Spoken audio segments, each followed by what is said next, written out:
Fondateur de l'association Jardin Forêt Suisse, qui est maintenant dans sa troisième année.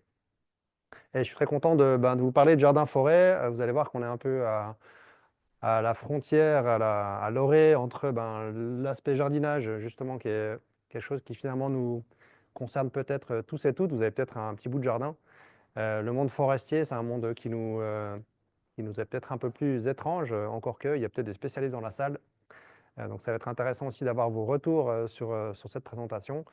Moi, je ne suis pas du tout à la base du domaine. On en parlait tout à l'heure. Moi, depuis 2019, j'ai fait une reconversion. J'étais ingénieur dans le monde enfin, ingénieur mécanicien dans le monde des drones, du contrôle aérien pendant une partie de ma carrière aussi. Et voilà, depuis 2019, j'ai eu un léger déclic qui m'a fait changer pour ce monde du végétal. Et c'est avec beaucoup de passion que je découvre ce monde encore tous les jours et que voilà, j'ai décidé maintenant de consacrer mon temps à ce domaine. Donc l'association, en quelques mots, pour que vous ayez une idée de ce qu'on fait. Donc c'est fondé en 2022. Des deux missions qu'on a, c'est vraiment la promotion des jardins forêts, parce que beaucoup des gens avec qui on est en contact n'ont jamais entendu ce terme-là. C'est peut-être le cas pour vous ce soir. Et aussi la création de jardins forêts. On voulait aussi passer à l'action, pas être juste un énième compte Instagram qui finalement n'aboutissent pas à grand-chose. C'est important pour nous d'avoir vraiment une action sur le terrain, de passer à l'action, d'inciter d'autres personnes à passer à l'action. Et ces autres personnes, ça peut être des particuliers, des entreprises, des communes. Et voilà, ça c'est un petit aperçu du premier dessin, du tout premier projet sur lequel on a travaillé, dont je vous parlerai tout à l'heure, le jardin Forêt des Hausses à Ézin, du côté du canton de Vaud. Donc on fait différents conseils pour des gens qui ont envie de démarrer, qui ont différentes questions peut-être plus sur leur aspect de jardin privé ou jardin forêt privé. Analyse de terrain, ça permet aussi justement de voir un peu le potentiel ou les limitations qu'on peut avoir sur certains terrains. Gestion de projet, donc là on est dans les projets un peu plus complexes comme celui du jardin forêt des Hausses, qui inclut donc la partie conception, aménagement de terrain qu'on fait en partenariat avec notre on va dire entreprise cofondatrice qui est Mille et un Jardin, qui est basée à Échandon. On travaille avec d'autres paysagistes également. On fait des conférences comme ce soir, des formations qui permettent justement de transmettre, projection de films également. On a parlé du Festival du film vert également aussi. On y a participé dans la région de Nyon, Morges, il y a 2 semaines. Divers ateliers également avec des enfants sur des sujets comme la biodiversité de façon assez générale. Et des ateliers aussi pratiques, plantes sauvages, vannerie. Donc vraiment, on essaie d'avoir tous ces aspects qui sont autour du végétal pour justement rendre les gens un peu plus, on va dire, sensibles à cette dimension-là et leur donner envie de passer à l'action un peu plus loin. Au départ, je voulais juste faire le constat de pourquoi les jardins-forêts. Probablement que ce qu'on va discuter là est relativement connu pour la plupart d'entre vous, mais je voulais être sûr qu'on parle de la même chose. Le premier, c'est cette pyramide inversée qui est peut-être un peu cryptique pour vous. Je vous laisse un petit peu mariner quelques secondes pour essayer d'imaginer qu'est-ce que veulent dire ces chiffres. Peut-être que quelqu'un a une idée d'ailleurs. Je ne laisse pas plus de suspense. Le premier chiffre, si on veut, c'est le nombre de plantes qui sont comestibles. Il y a différentes sources. Là, c'est la FAO qui parle du nombre de plantes cultivées au niveau mondial. Vous avez un petit peu, c'est un ordre de grandeur parce que vous avez différents chiffres dans ce domaine-là. C'est pour vous montrer qu'en fait, il y a une diversité de plantes alimentaires qui est absolument incroyable. Alors, elles ne sont pas toutes disponibles en climat tempéré, qui nous concerne ici, mais ça nous montre qu'on a vraiment un potentiel alimentaire qui est énorme. Les 700, ici, c'est les plantes sauvages comestibles. Évidemment qu'il y en a à peu près 1000 on va dire en climat tempéré, à peu près 300 qui sont toxiques ou mortels d'une certaine façon. Donc ça nous laisse aussi là un potentiel alimentaire assez énorme, qui était d'ailleurs exploité pendant encore très longtemps, peut-être encore maintenant de façon un peu plus anecdotique, notamment le pissenlit à la période de Pâques avec les œufs. Voilà, il y a évidemment d'autres usages, d'autres plantes, mais c'est pour donner aussi une idée du potentiel alimentaire ici. Les 70, c'est en gros les plantes que vous allez manger une fois dans votre vie, si vous les comptez toutes les unes après les autres. Ça fait une diversité relativement grande, mais en même temps, c'est de loin pas commun. Et puis les 7, c'est un peu les communes, c'est voilà, tomates, pommes de terre, riz, blé, maïs, puis après, on commence à chercher les prochaines. Donc, on voit qu'on a un potentiel alimentaire qui est très réduit par rapport à ce qu'on pourrait manger. Donc là, vous comprenez aussi, là, il y a un message là derrière qu'on va essayer de creuser. C'est vraiment l'alimentation. Aujourd'hui, c'est quand même un gros sujet qui nous concerne tous et qui a un certain impact. Cet impact, ben, c'est que ce système alimentaire, il a beaucoup d'externalités négatives. On parle évidemment des gaz à effet de serre, je dirais de façon assez quotidienne. Donc, ce n'est pas seulement le CO2, mais c'est le CO2, on va dire, ses équivalents, méthane notamment, ou les oxydes d'azote, qui sont liés au labour, qui sont liés à tout le système en fait, de transformation, de distribution alimentaire. L'érosion des sols, en fait, c'est aussi lié au labour, puisqu'on a en fait une action mécanique sur le sol. On a aussi des problématiques de fertilité ou de matière organique qui diminuent dans les sols. Donc, on a des sols qui sont de moins en moins capables de retenir la partie minérale, enfin ces différentes composantes du sol. On a une fragmentation des milieux. Ici, on voit, j'ai envie de dire, une vue aérienne assez typique du plateau suisse avec des parties très construites, avec un réseau de routes, etc. Mais ensuite, une grande partie du plateau, c'est l'agriculture avec des monocultures. Ici, c'est du tournesol, mais évidemment qu'il y en a beaucoup d'autres. Donc, on a des problématiques de maladies, de fertilité qu'on arrive à compenser avec des engrais azotés. Et ces engrais azotés également ont un effet de serre important, puisqu'en fait, c'est à base de gaz essentiellement qu'on va produire ces engrais azotés. Donc, on est dans un système, en gros, pour résumer, sans pétrole, sans gaz, sans fossiles, on ne mange pas aujourd'hui. Donc on voit qu'on a un système qui est en train de partir un petit peu dans le mur. Et on le voit à différents niveaux, que ce soit en termes de biodiversité ou de changement climatique. L'impact alimentaire aussi pour l'illustrer, je trouve intéressant ces deux exemples. La betterave sucrière en Suisse, c'est 25% pour les boissons qui donnent des ailes. Je ne vais pas citer de marque, vous connaissez sûrement.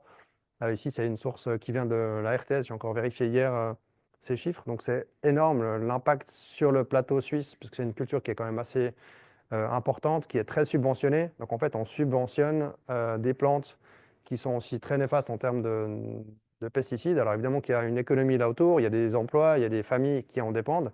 Depuis très longtemps, le système alimentaire est construit comme ça. Mais il faut se dire que c'est pour des usages qui sont de loin pas, on va dire, prioritaires. J'aurais pu rajouter le colza qui part essentiellement dans les frites et les chips pour le marché suisse. Là aussi, c'est des plantes qui demandent des traitements réguliers. Donc là, on voit que notre système de consommation un peu excessive a un impact sur les paysages important. Et le fourrage aussi sur le plateau suisse, c'est 60% des terres arables, ce qui est quand même aussi gigantesque. Donc là aussi, on se rend compte que notre consommation de viande a un impact sur la biodiversité, sur le paysage, sur ces cordons qu'on pourrait avoir ou qu'on avait parfois avec les bocages, les haies qui étaient importantes. Aujourd'hui, on a essayé de simplifier ces paysages pour des besoins qui sont de nouveau pas forcément essentiels.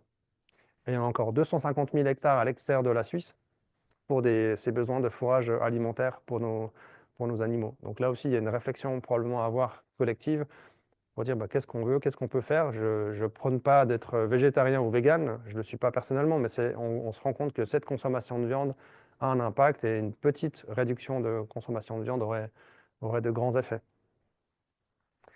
Le changement climatique, ben, vous avez peut-être déjà vu ce diagramme qui est en fait tiré de diagrammes officiels de ici Météo Suisse qu'on retrouve dans les diagrammes de la Confédération. Le chiffre qui est au centre, c'est intéressant, c'est qu'on parle ici du réchauffement. Donc par rapport à l'ère pré-industrielle, on est déjà à plus de 2,9, donc c'est à peu près 2 fois plus que ce qu'on voit au niveau global. Donc la Suisse, on est très sensible au changement climatique. Donc ça a un impact sur les écosystèmes. Vous avez peut-être vu encore la publication du rapport sur les forêts du WSL il y a quelques semaines, qui parle vraiment de forêts qui sont en train d'être très impactées par ces changements climatiques, par les problématiques aussi d'azote qui sont émis dans l'air. Donc on a ici en Suisse une sensibilité forte à ce changement climatique. On a aussi des effets qui sont ensuite sur les différents paramètres, on va dire, du climat.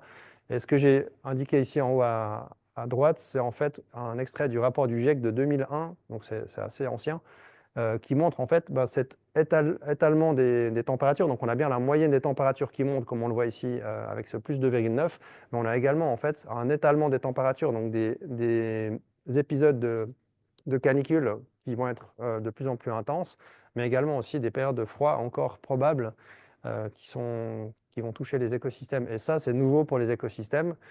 C'est quelque chose qu'on n'a pas vu depuis des milliers d'années. Donc là aussi, on voit qu'on a une adaptation qui est possible de l'écosystème, mais jusqu'à une certaine limite. Et on voit qu'on a clairement dépassé la limite aujourd'hui. Donc ça, c'est des questions qui sont en train de nous concerner tous, les scientifiques et les autorités suisses et les différents acteurs des écosystèmes. Donc les jardins-forêts, en quoi est-ce qu'ils répondent à ça? En fait, on va essayer de voir un petit peu ce point-là. Finalement, les jardins-forêts, ce n'est pas quelque chose qui est nouveau, pour nous en tout cas pas. Je dirais c'est des choses qui sont en fait connues sous les tropiques. Donc cette bande intertropicale, plus ou moins 30 degrés, on va dire, de latitude, c'est quelque chose qui est relativement courant. Vous avez ici une photo qui est prise, je crois, en Éthiopie, euh, dans des forêts en fait, qui sont habitées, qui sont jardinées depuis des millénaires. C'est juste que c'est une autre façon de vivre. Ici, il n'y a peut-être pas de Wi-Fi, il n'y a peut-être pas de métro, de route. C'est juste une façon de vivre en adéquation avec les limites planétaires, dont on parle aussi assez souvent.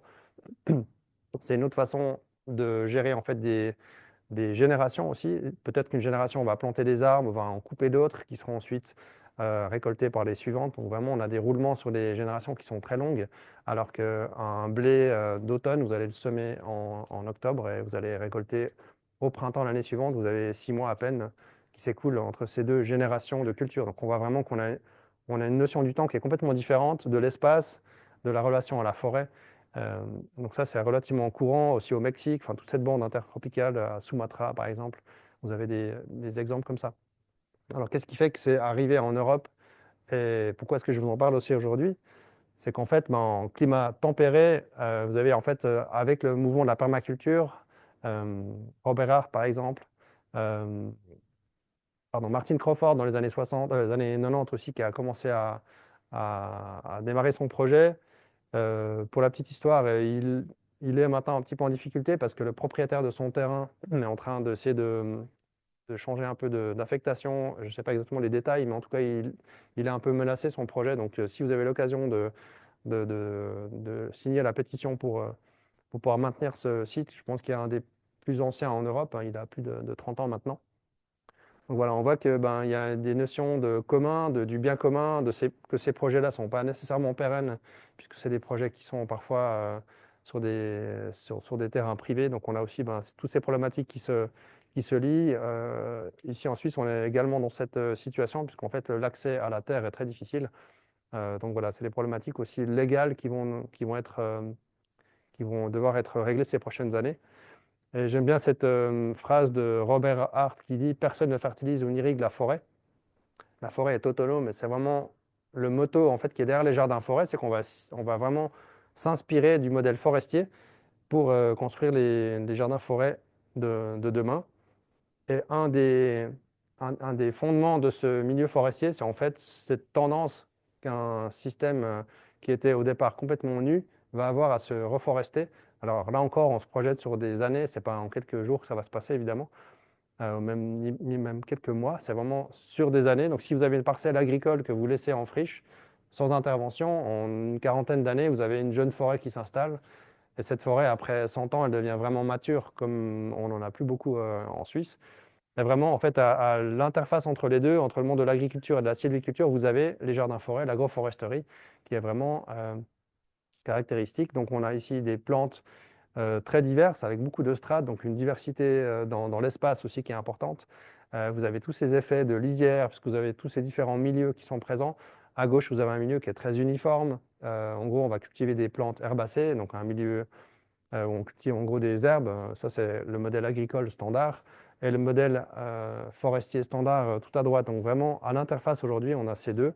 Et le modèle agroforestier en Suisse est très peu développé encore. C'est en train on va dire, de s'embrayer, mais c'est encore relativement embryonnaire. Oui, Est-ce que vous entendez bien? Est-ce que vous auriez besoin du micro? ce serait mieux. Il y a un micro qui est prévu.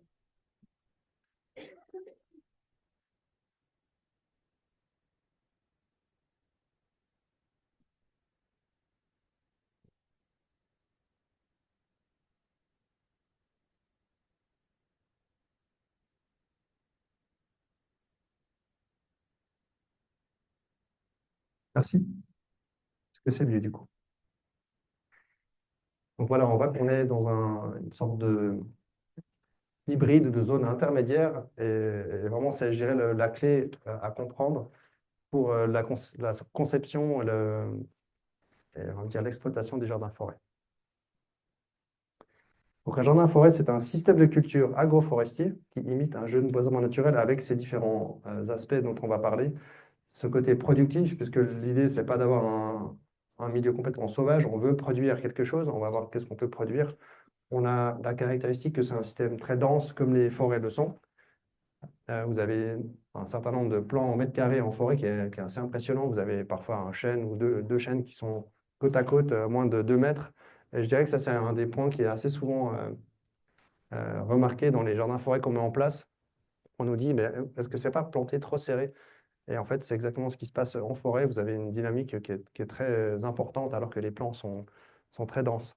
C'est très diversifié également. On va voir quelle est la diversité. On parle de diversité dans l'espace, de diversité génétique, de diversité voilà, de provenance également. C'est résilient puisque en fait, c'est un aspect qui est justement lié au milieu forestier, que personne n'irrigue ou ne fertilise. Donc on a ici on voit que les cycles sont auto-alimentés, ce qui n'est clairement pas le cas du système agricole actuellement. Multistrates, on voit bien sur cette photo, vous avez toutes les strates de la strate herbacée, racinaire éventuellement, les lianes, ces arbustes, arbres et la canopée qu'on va justement avoir besoin de mettre en place, qui permet d'avoir de la photosynthèse à chacun de ces étages. Les plantes pérennes comestibles, c'est ce qui caractérise également les jardins forêts. Ça n'exclut pas d'avoir des plantes alimentaires annuelles, comme on peut avoir dans un potager. Mais essentiellement, on veut un système qui va durer dans le temps, donc avec des plantes qui vont être plantées une fois, dont on va s'occuper essentiellement les premières années pour s'assurer qu'elles s'implantent bien. Et ensuite, c'est ces plantes qui vont rester dans le système de façon pérenne. Et la succession végétale, je vous en ai parlé tout à l'heure. Des différents exemples de production du jardin-forêt. Les fruits et légumes, c'est probablement ce qui vous vient à l'esprit en premier. La sève, c'est moins courant. C'était quand même la période de la montée de sève des bouleaux, par exemple, ces derniers temps. Probablement ici encore, puisqu'il y a un petit peu de retard dû à l'altitude. La production de bois, de biomasse, donc il y a tous les artisans aussi qui peuvent être euh, des, des bénéficiaires de ces productions. Le côté social et bien-être, et ça, je pense que c'est un des aspects qu'on néglige peut-être le plus, c'est aussi le besoin de continuer à faire société malgré tous ces défis qui nous attendent. On voit dans les différents projets, je vous en parlerai tout à l'heure, que l'aspect social avec les enfants, tout l'aspect en fait multigénérationnel est très important, puisque vous allez avoir aussi des retraités, par exemple, qui nous aident, qui donnent un coup de main à la hauteur de ce qu'ils savent faire ou du temps qu'ils ont. Et ça, c'est pour nous très, très précieux. Le bien-être, on a aussi pas mal de problèmes aujourd'hui dans notre société liés au stress, à ce mode parfois un peu complètement fou de production d'exploitation des gens également. Les épices, on peut parler du poivre et du Sichuan par exemple, qui est un épice qui est assez intéressant ici en climat tempéré, éventuellement le gingembre rustique. Vous avez d'autres choses qui sont un peu plus anecdotiques, mais vraiment la production d'épices est assez minime ici en Suisse. Et là aussi, il y a des choses qui sont très intéressantes à redécouvrir. La biodiversité, finalement, c'est une production qu'on aime bien aussi mettre en avant, puisqu'en fait, on aime aussi produire de la biodiversité dans ces milieux-là, ce qui est souvent un peu, on va dire, opposé dans le milieu agricole, où on va dire, ben, on a des surfaces de promotion de la biodiversité et on a des cultures. Après, on essaie de jongler un peu entre les deux, mais les cultures agricoles, je dirais de façon générale, que ce soit la viticulture ou l'arboriculture également, ne sont pas des lieux où on va favoriser la biodiversité. Donc, on essaie, nous, de vraiment mixer tout ça. La production de fibres, ça peut être du chanvre, qui est plus une annuelle évidemment, mais ça peut être aussi toutes les fibres, imaginez de l'ortie par exemple, les fibres qui sont utilisées pour faire de la vannerie ou différentes productions également artisanales. Le côté médicinal, ici je pense que dans le pays de la pharma, on a encore beaucoup de choses à apprendre. Probablement aussi que c'est quelque chose qui a été perdu avec les générations. On parlait il y a quelques années de sorcières, on a aussi nos épisodes un peu sombres de l'histoire suisse où les sorcières et les sorciers étaient probablement des gens qui connaissaient très bien justement ces usages des plantes, qui avaient une relation avec la nature qui était très différente de celle qu'on connaît aujourd'hui. On est très matérialiste. On repose beaucoup sur cette médecine basée sur la chimie.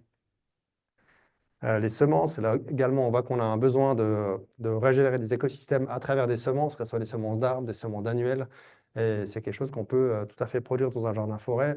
Moi, c'est quelque chose que j'aime bien aussi rappeler aux enfants, c'est qu'il suffit de récolter les pépins ou les noyaux des plantes qu'on mange tous les jours et les semer. En fait, ça ne demande pas grand-chose. Évidemment qu'on ne va pas obtenir des fruits qui sont forcément de qualité, de celles que vous trouvez dans les supermarchés, mais vous avez quelque chose qui est à partir d'une graine qui est unique. Et c'est en fait une façon très simple de régénérer des écosystèmes également. Et puis les plantes sauvages, je vous en ai un petit peu parlé. C'est aussi un domaine qu'on aime bien en fait mettre en avant, puisqu'en fait c'est quelque chose qui est très courant évidemment, puisqu'elle pousse de façon complètement spontanée. Là aussi, il y a des usages, que ce soit médicinaux ou alimentaires, qui ont été un petit peu perdus. Et bon, voilà, je ne sais pas si vous connaissez ce domaine-là, mais dès que vous commencez à voir les plantes sauvages qui poussent un peu partout et que vous connaissez, vous arrivez à les reconnaître, c'est assez magique et c'est quelque chose qu'on a envie de transmettre assez facilement. Les jardins-forêts, en fait, ils s'adaptent à peu près tous les terrains. On voit qu'on a un aspect plus agricole sur les zones agricoles. Là, on va peut-être plus parler d'agroforesterie.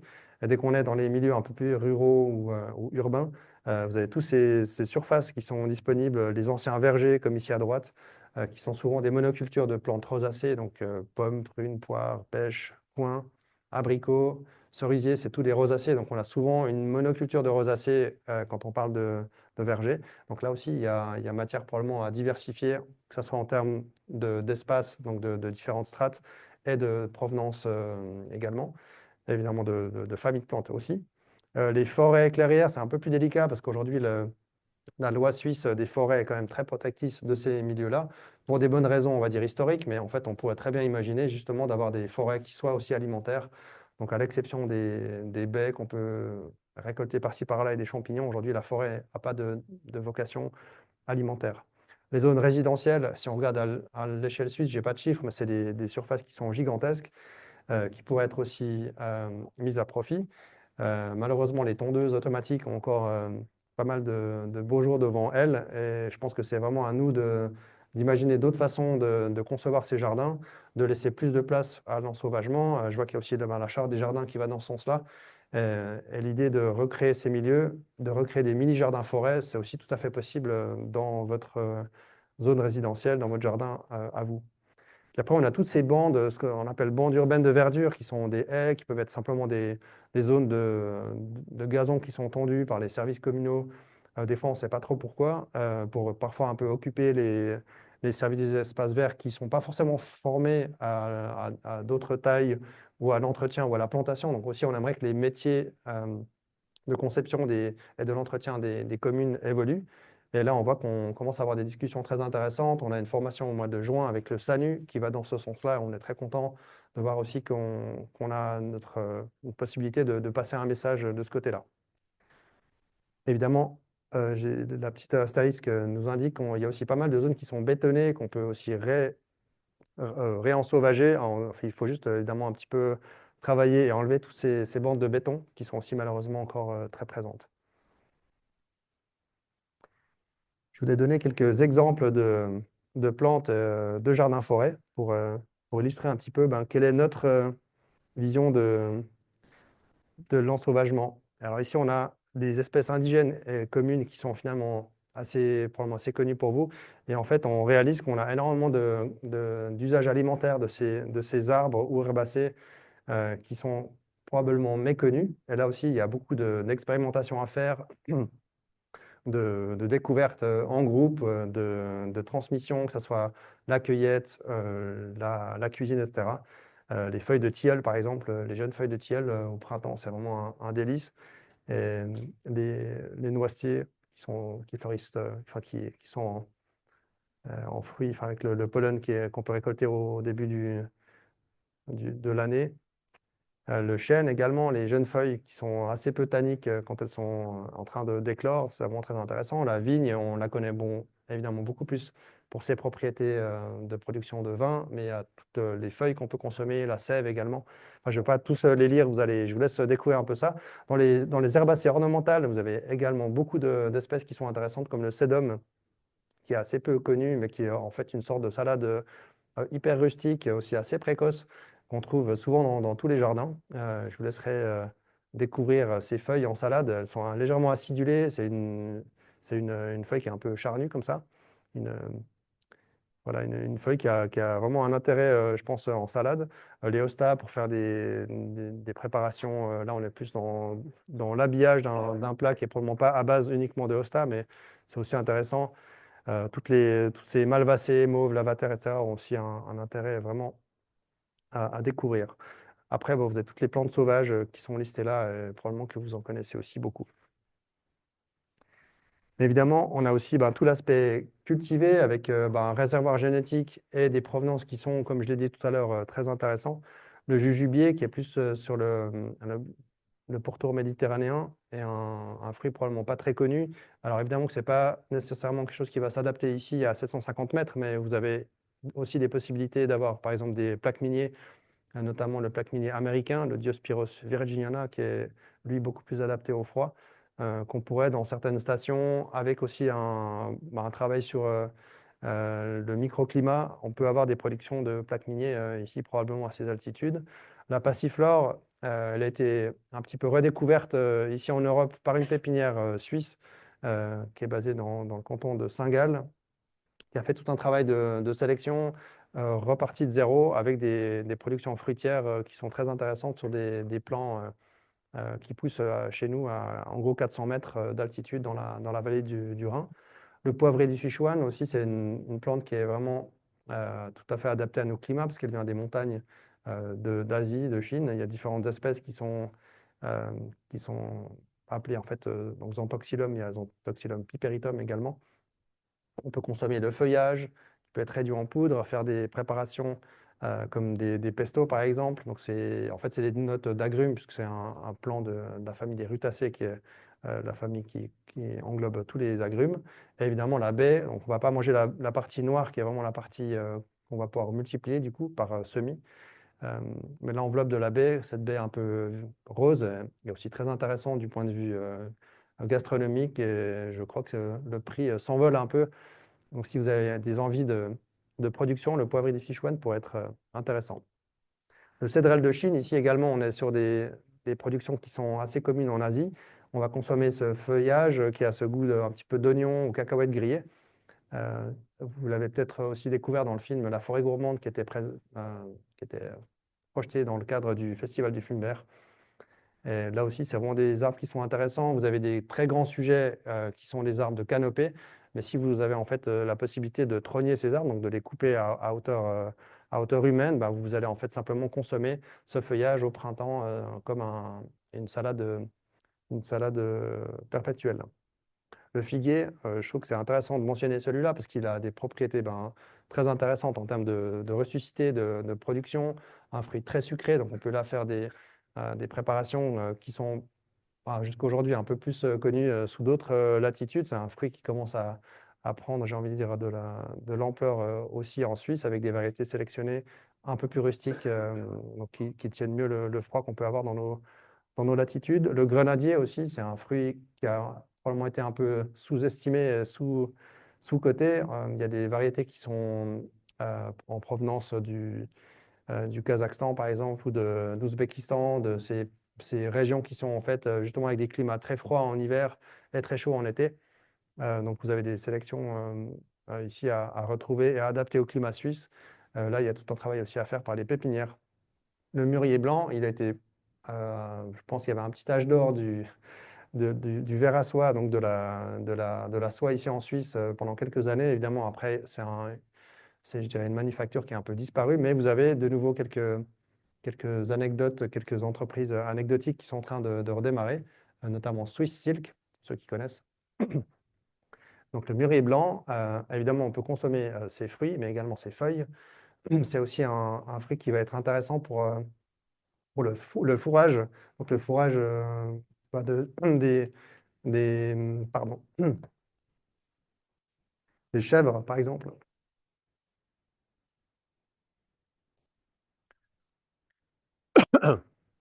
Le chêne vert. Le chêne vert, on a un petit peu oublié ses usages, notamment de consommation du gland qui est très peu tannique. On peut réduire en poudre. Il y a quelques années, centaines d'années, je dirais, peut-être une centaine d'années, C'était un fruit relativement courant. On parle d'ailleurs de glander. C'était une façon de simplement ramasser ce qui tombait par terre, de le manger sans effort. Donc là, on voit aussi qu'on a des- des préparations culinaires qui sont probablement un peu oubliées, qu'on peut remettre au goût du jour. Dans toute la péninsule ibérique, euh, Portugal, Espagne, vous avez ici des productions de chênes verts qui sont essentiellement consommés par des porcs, donc le porc noir notamment. Mais c'est tout à fait aussi possible de le manger. Bon, ça m'est déjà arrivé de faire des récoltes de graines et de me retrouver avec une Portugaise qui m'avait dit Ah, mais ça, c'est quelque chose qu'on consomme chez nous régulièrement. Donc, c'est quelque chose simplement qui n'est pas culturellement connu en Suisse, mais qui est tout à fait commun dans d'autres pays. Le pacanier, c'est peut-être étonnant pour vous, mais c'est un fruit qui pousse tout à fait bien chez nous, qui est rustique à environ -25 degrés. Donc, c'est une plante en fait qui est vraiment adaptée à notre climat froid. Évidemment, vous avez une production qui est plus importante quand vous avez aussi un été très chaud, ce qui est le cas de l'Amérique du Nord, qui est sa région d'origine.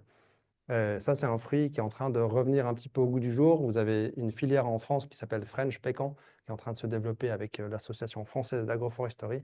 Et moi, je rêve d'une association suisse, genre Suisse Pécan. Donc, si vous êtes motivé, venez me voir après. Vous avez d'autres espèces du genre Caria qui sont aussi intéressantes. Caria lacinosa, par exemple, qui est plutôt adaptée pour les milieux humides.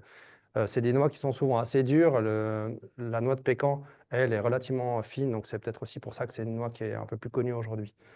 D'ailleurs, si vous regardez les noix de pécan qu'on achète dans le commerce, elles viennent toutes soit d'Espagne ou d'Amérique du Nord.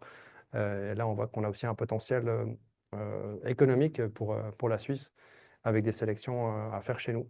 Le châtaignier chinois, il est intéressant parce il est relativement résistant à des maladies qu'on a maintenant de façon assez commune, notamment le chancre ou l'encre qui touche les châtaigneraies en Suisse et un peu partout en Europe. Donc là aussi, cette diversification pardon, au niveau génétique est intéressante. On peut imaginer des hybrides. D'ailleurs, il y a des hybrides déjà existants qui sont nécessaires pour faire la production à grande échelle de châtaignes. Mais les châtaigneraies, aujourd'hui, les châtaigniers sont en train de disparaître les uns après les autres, notamment au Tessin, à cause de ces maladies qui sont en provenance notamment de régions asiatiques. Et donc le châtaignier chinois, lui, donc, a coévolué avec ces champignons qui seraient sinon vraiment néfastes pour nos châtaigniers. Donc là, c'est une possibilité de aussi relancer cette filière. Je voulais aussi mettre un exemple de tubercule parce que je trouve intéressant de sortir un petit peu de cette production de pommes de terre qui est pratiquement le seul tubercule, mis à part justement la betterave dont on parlait tout à l'heure, qu'on consomme à grande échelle. L'igname de Chine, vous en avez d'autres, vous avez les glycines tubéreuses par exemple. C'est pour dire qu'en fait, on a aussi là des exemples de plantes de tubercules qui sont tout à fait adaptées à notre climat, à nos jardins, la poire de terre aussi, qui a ses notes sucrées qui sont intéressantes. Après, il y a des problématiques de production. Ce n'est pas forcément des productions qui sont encore bien stabilisées chez nous en Europe, mais disons que ça a des potentiels intéressants aussi parce que c'est des familles de plantes différentes.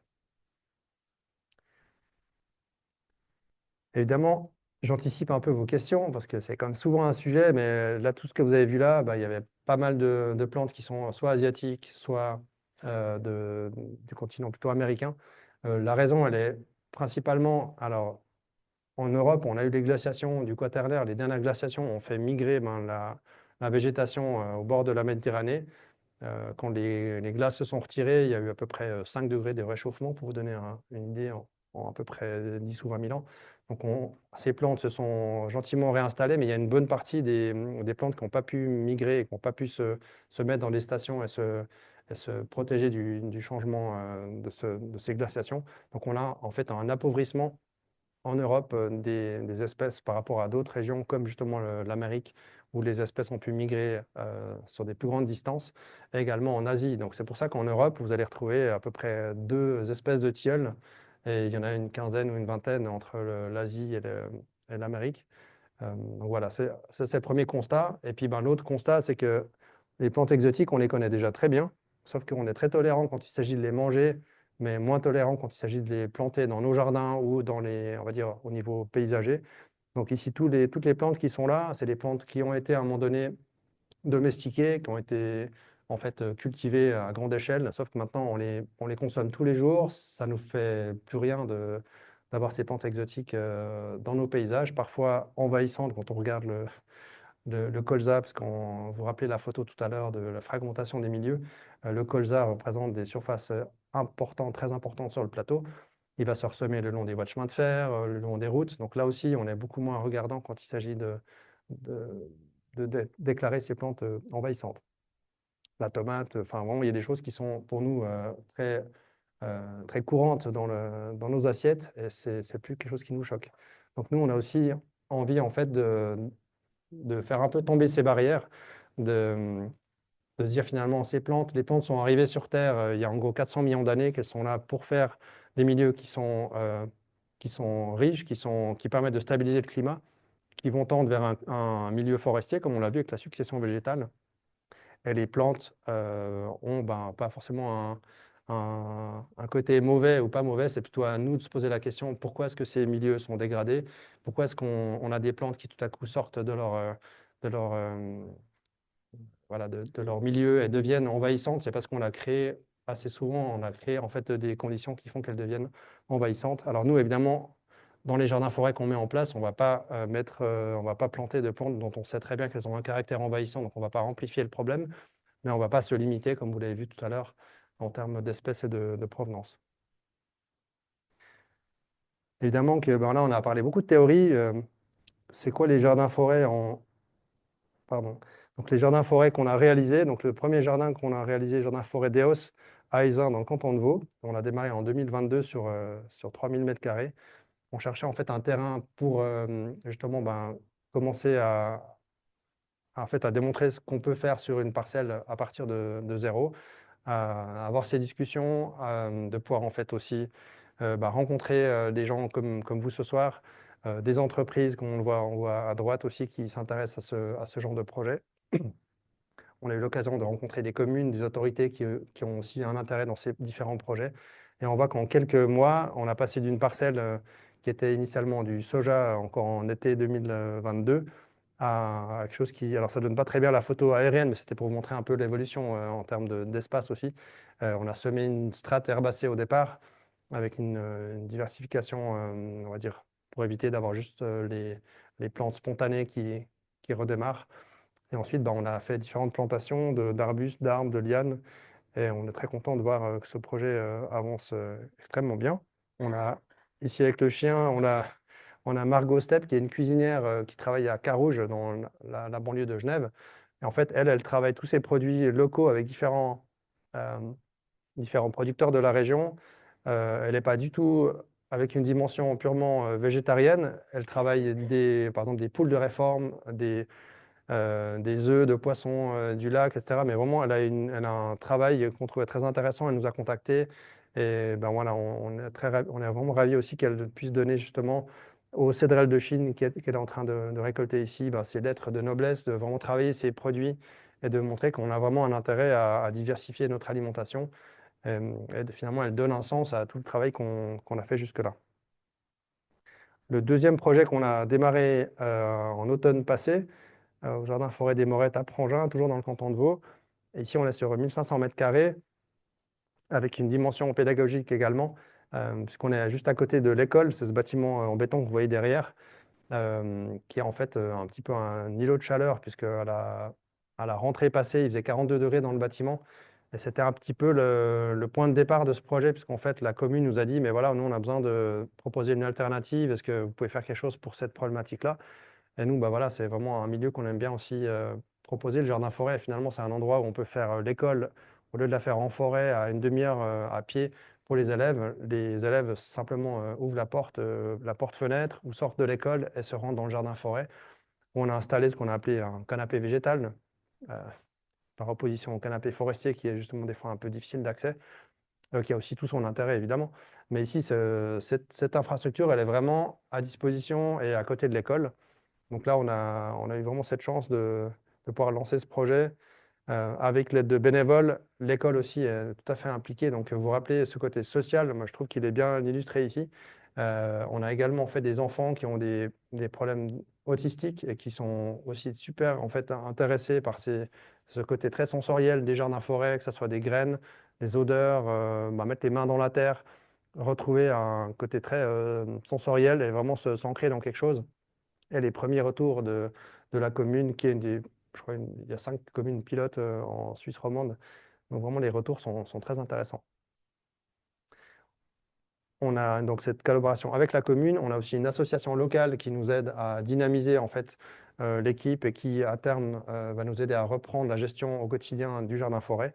Et le château de Prangin également, on est content de travailler avec eux pour faire un petit peu le lien entre le château du 18e, le capitulaire, toutes ces plantes qui sont finalement très bien déterminées. Il y a zéro paillage dans le jardin. C'est vraiment d'autres façons de faire. Et en fait, c'est intéressant de voir qu'il y a une évolution finalement. On a beaucoup appris entre le 18e et les techniques qu'on peut avoir aujourd'hui. Je voulais aussi vous parler de ce projet qui est en Valais, sorti un petit peu du canton de Vaud. Vous connaissez peut-être Hubert de Calbermatten qui a lancé, je pense, un des premiers jardins forêts en Suisse, du côté de Saint-Léonard. Lui, en fait, il a démarré ce projet avec un- un promoteur qui, en fait, l'a engagé pour faire tous les extérieurs. Donc, ces extérieurs ont été densifiés avec des plantes, des fruitiers, ces potagers collectifs qui permettent, en fait, aux habitants de produire une partie de leur alimentation. Ils sont également, en fait, coachés par Hubert qui va les aider à gérer leur potager et les différentes plantes qui sont dans les environs des habitations. Et on a un effet aussi qui est important sur les îlots de chaleur à terme, parce qu'évidemment, la végétation aujourd'hui n'a pas pris encore de l'ampleur. Et ce que je voulais aussi signaler, c'est qu'en fait, il y a aussi une sorte de rôle qui est assez bien déterminé entre ceux qui font l'entretien pur des chemins par rapport à ce qui se passe au niveau vraiment production alimentaire et potager. Donc là, je trouve qu'il y a une bonne synergie aussi de différents métiers. Et, enfin, en tout cas, personnellement, j'aimerais bien habiter dans les maisons comme ça, avec une sorte de jardin d'Éden au pied des immeubles. Et là, les premières années sont vraiment très prometteuses puisque ça fait maintenant, voilà, depuis 2022 que c'est en place. Et je voulais encore vous montrer ces images de jardins-forêts plus matures, après probablement quelques années d'implémentation. C'est toujours difficile de rendre compte en fait des différentes productions, parce que là, on a une certaine période de l'année quand les photos sont prises. On ne voit pas nécessairement des quantités de fruits, ça peut être des fois simplement des feuillages qui sont consommés, des tubercules. Donc on voit juste qu'on a une végétation qui est très importante, donc très dense de nouveau. On retrouve bien ces différents étages de culture, quelques chemins qui sillonnent. Ça peut être voilà, différentes façons de concevoir un jardin-forêt. Vous pouvez avoir aussi des milieux aquatiques, soit pour des besoins de biodiversité. Il y a aussi des plantes aquatiques qui sont comestibles ou productives. Donc vraiment, j'ai envie de dire qu'il y a autant de jardins-forêts qu'on a de personnes sur la planète, ou autant de façons de faire la fondue que de fribourgeois.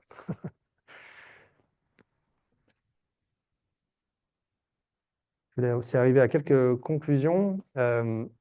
Donc, vous avez bien compris, dans le message qu'on essaie de passer, c'est qu'il y a une révolution qui est nécessaire au niveau alimentaire, puisque c'est quand même à peu près 30% des émissions de gaz à effet de serre qui sont liées à l'alimentation. Je ne parle pas seulement de l'agriculture, évidemment. Donc là, on voit que les noix, les noisettes, toutes ces sources de glucides qui sont pérennes ont un intérêt qui est vraiment important et qu'on doit vraiment travailler. On parlait de la noix de pécan tout à l'heure. Il peut y avoir des autres espèces de noisetiers, hein, le noisetier américain par exemple. Donc là aussi, on aurait une diversité qui est intéressante pour nos pays, pour nos régions. On a un aspect ensuite de transformation qui est intéressant. Je ne vous ai pas parlé en fait de tout ce travail que fait Margot, dont je vous ai parlé avant dans le jardin Forêt d'Eos. Margot, elle fait en fait beaucoup de transformation, donc de fermentation, de lactofermentation, de miso, de kimchi, etc., qui en fait vont enrichir ces aliments, qui les rendent beaucoup plus digestes, qui ont aussi un microbiote qui est important pour notre santé à nous. Et cette santé des microbiotes qu'on va trouver dans les alimentations, on peut les retrouver aussi au niveau du microbiote du sol. Donc là, on voit aussi que la santé du microbiote naturel est aussi importante que notre microbiote à nous. On a vraiment cet aspect fractal qui est intéressant. Et là aussi, on a des maladies qui sont liées aujourd'hui à la pauvreté de ce microbiote alimentaire. Donc là, on essaie de travailler ce côté-là. Personnellement, ce n'est pas quelque chose où je suis vraiment à l'aise pour l'instant et que j'ai découvert ça, on va dire, il y a quelques années maintenant, mais je trouve que c'est intéressant d'avoir ces nouveaux métiers qui se développent, de les mettre en avant. C'est aussi d'autres cultures alimentaires, d'autres goûts. Et je pense que c'est peut-être la partie la plus difficile parce qu'on a tous du plaisir à manger, du bon pain, de la fondue, des produits laitiers, etc. Mais on se rend compte que voilà, il y a des limites à ce modèle-là. Sauf que c'est quelque chose qui est très sensible puisqu'on va toucher des familles, des métiers, parfois des choses qui sont installées depuis des années. Donc là, personnellement, je trouve que c'est une des parties les plus difficiles aussi pour être cohérent soi-même par rapport au message qu'on essaie de passer. Il y a un thème que j'aime bien aussi rappeler, c'est toutes ces protéines végétales. Aujourd'hui, les protéines végétales, c'est essentiellement à travers les légumineuses annuelles qu'on va les retrouver. Mais là aussi, on a probablement des potentiels intéressants à aller chercher sur le caragana, par exemple, le pois de Sibérie, qui est une plante pérenne qui produit aussi des petits haricots, aujourd'hui qui sont relativement petits, un peu de la taille des haricots mungo, pour ceux qui connaissent. Mais là aussi, on voit qu'on a des espèces qui pourraient être en fait euh, avec un potentiel alimentaire important, fourragers également, avec cette fixation d'azote qu'on va avoir aussi au niveau du système racinaire. Donc ça, c'est une plante intéressante. On a d'ailleurs une plante qui est à peu près équivalente, c'est le bagnodier, qui est souvent utilisé dans les cultures, arboriculture, simplement avec cette fonction de fixation d'azote, mais il n'y a pas de fonction alimentaire pour nous, parce que c'est une plante qui est toxique pour les humains. Et après, on a tous ces feuillages comestibles, de nouveau. Là, il y a un potentiel intéressant à développer. Là aussi, des métiers qui pourraient s'adapter à ces productions qui sont importantes. Un autre message qu'on aime passer, c'est l'importance des pépinières. On a maintenant de plus en plus de communes qui se mettent à planter de façon massive dans leur commune, puisqu'en fait, on a des besoins importants pour le futur si on veut être à la hauteur en termes de plantation, que ce soit l'agroforesterie, les jardins privés, toutes les zones communales également. Donc vraiment, c'est important de pouvoir s'affranchir de ces réseaux internationaux. Aujourd'hui, si vous regardez les étiquettes des plants que vous achetez en jardinerie, c'est très souvent provenant de toute l'Europe. Donc on n'arrive pas en Suisse à produire assez de plants pour ces besoins-là. Et c'est aussi une question finalement d'autonomie alimentaire, puisque cette production, elle est importante à nationaliser pour cette question d'autonomie alimentaire, qui est aussi une réalité politique, puisque c'est quelque chose qui est très clairement thématisé maintenant. Produire ses plants et produire sa nourriture, c'est vrai que c'est aussi une sorte d'autonomie et de gestes un petit peu révolutionnaires. Donc vraiment, ça, je pense que c'est un des messages qu'on essaie de passer. Et ça, c'est quelque chose qu'on essaie de passer à travers les enfants, parce que c'est quelque chose c'est des gestes qui s'apprennent très tôt. Comment faire ses semis, comment faire des boutures, comment multiplier des plantes. Je ne sais pas si vous avez ces compétences-là aujourd'hui, mais c'est quelque chose qu'on a un petit peu perdu. Les greffes, est-ce que vous faites des greffes? C'est quelque chose qu'on a aussi probablement besoin de réapprendre et voilà, de montrer que c'est des gestes qui finalement sont relativement communs, mais un petit peu oubliés. Les pépinières communales, j'en ai parlé, et les micro-pépinières, ça c'est pour vous, ça peut être des pépinières de quartier, des pépinières associatives pour retrouver justement ces gestes, se retransmettre ces savoir-faire et aussi avoir du plaisir finalement à diversifier les paysages, à contribuer à cette diversification des paysages. Donc voilà, les conclusions générales, c'est vraiment cette transformation du système alimentaire, de production en général, végétaliser les paysages, diversifier cette alimentation. Nos jardins, nos paysages sont vraiment à réinventer quand on parle simplement de planter pour des besoins encore aujourd'hui qui sont souvent ornementaux, pour faciliter l'entretien. Moi, je trouve que c'est un peu dommage parce qu'on oublie complètement cette dimension comestible en tout cas dans le milieu urbain. On a besoin de nouveau de produire des plants en masse. Ça, c'est quelque chose qui est vraiment important à rappeler pour les autorités. L'agroforesterie, pour moi, aujourd'hui, elle est complètement naissante, embryonnaire. Alors, il faut renforcer cette recherche, renforcer aussi les programmes de mise en place sur le terrain. Il y a ce projet agroforesterie avec Prométhère notamment qui est en place, mais en fait, il y a très peu d'agriculteurs qui participent au projet. Donc là aussi, on est assez content d'y contribuer à travers le projet du Jardin Forêt d'Eos avec l'exploitante du domaine de Soukor là-bas. Les jardins-forêts, pour nous, c'est une réponse évidente. C'est vrai que ça paraît un petit peu cliché, mais en fait, on adresse la majorité des problèmes de nos sociétés, que ce soit en termes de changement climatique, biodiversité, on en a parlé, le cycle de l'eau, on en a très peu parlé, mais en fait, vu qu'on n'a pas besoin d'arroser un jardin-forêt à terme, on a des plantes qui sont autonomes. L'autonomie alimentaire, on en a parlé, puis ce contrat social, il est important pour continuer à travailler sur les défis du futur de façon commune. Donc, ouais, j'ai envie de dire, c'est vraiment urgent et important d'agir sur ces leviers-là. Et donc, voilà, j'espère qu'à partir de ce soir, vous êtes des ambassadeurs des jardins-forêts et que vous nous aiderez dans ces projets. Merci.